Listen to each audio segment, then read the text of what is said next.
Всем привет! Сегодня вам покажем два очень эффективных способа, как избавиться от сухого и застарелого кашля. А первый рецепт будет эффективен и при любом кашле. Они чем-то похожи.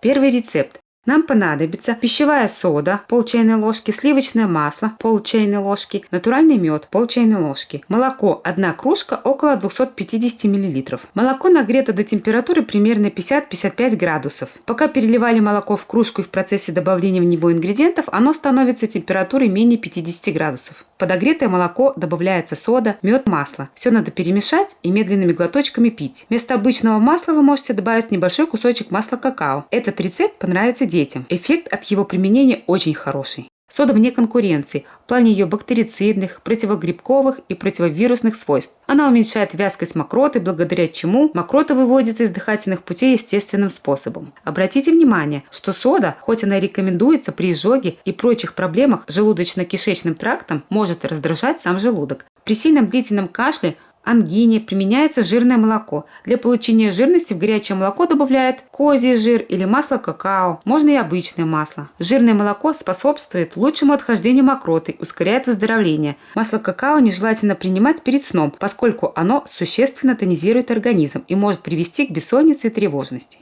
Масло сливочное имеет жирную консистенцию. Она обволакивает гортань и проникает в дыхательные пути, смягчая кашель и устраняя их раздражение. Хорошо помогает при сухом кашле. На стакан молока, как правило, берется около пол чайной ложки свежего масла. Сочетание ингредиентов, которые в видео, помогает еще лучше разрядить мокроту и быстрее избавиться от нее. Как показывает практика, подобное лекарство одинаково эффективно как при сухом кашлевом рефлексе, так и при уже отходящей мокроте. Применение молока, меда и масла возможно и в процессе лечения обычной простуды или ангины и при терапии бронхитов. Мед действительно имеет противовирусный и укрепляющий иммунитет действия. Выпив такой целебный напиток, вы получите отличный, обволакивающий и смягчающий эффект. Этот коктейль хорошо работает как при боли в горле, так и при любом кашле. Теплое молоко согревает слизистую оболочку глотки, даже когда вы проглотили молоко. Средний курс такого домашнего лечения до 7 дней. Мед, молоко, сливочное масло и сода оказывают комплексный лечебный эффект, вступая в борьбу с возбудителями недуга по всем фронтам. Дорогие друзья, обязательно попробуйте этот рецепт от кашля. Ваше здоровье!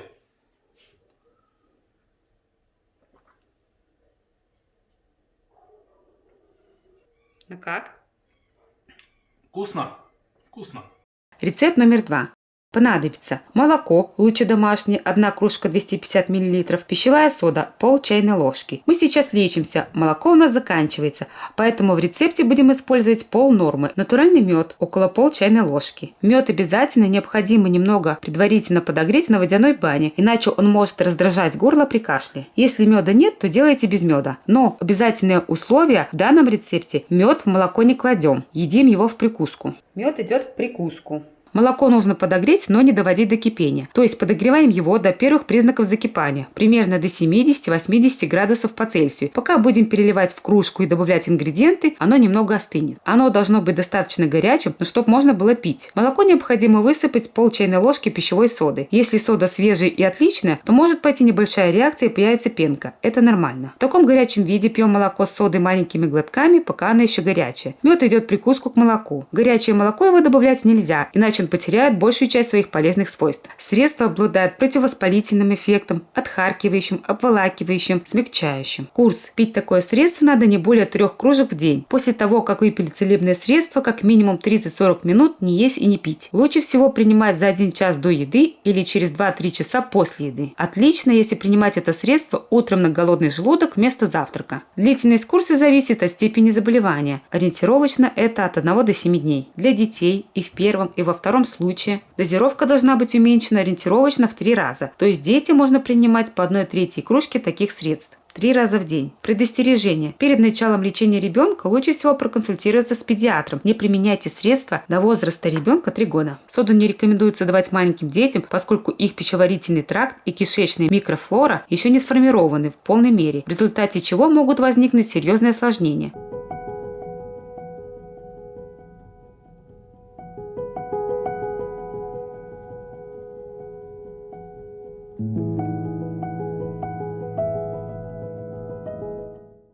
Противопоказания: повышенная кислотность желудочного сока, индивидуальная непереносимость, аллергия, дети младше 3 лет. Не у всех, но у некоторых может быть дискомфорт в кишечнике при заболевании поджелудочной железы, вплоть до поноса. Помните, что сода является щелочью, поэтому прием соды противопоказан, если употребляется любой лекарственный препарат, который содержит кислоту. Между кислотой и содой произойдет реакция нейтрализации, в результате которой оба средства нейтрализуются и не окажут никакого действия. Такое лечение будет абсолютно бессмысленным. У людей, которые имеют заболевания желудка, кишечника, также плохо переносят соду, могут возникнуть осложнения. Беременным рекомендуется только после консультации с врачом. При сахарном диабете мед нельзя.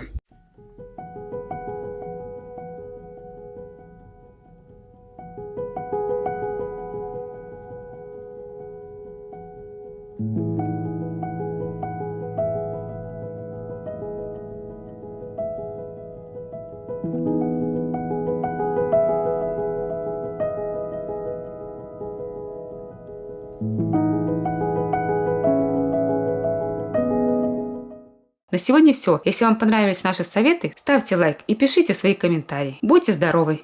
Друзья, обязательно подписывайтесь на наш канал, нажав на красную кнопку под видео «Подписаться». И не забывайте нажать на колокольчик, чтобы быть в курсе всех наших новых видео. До скорого!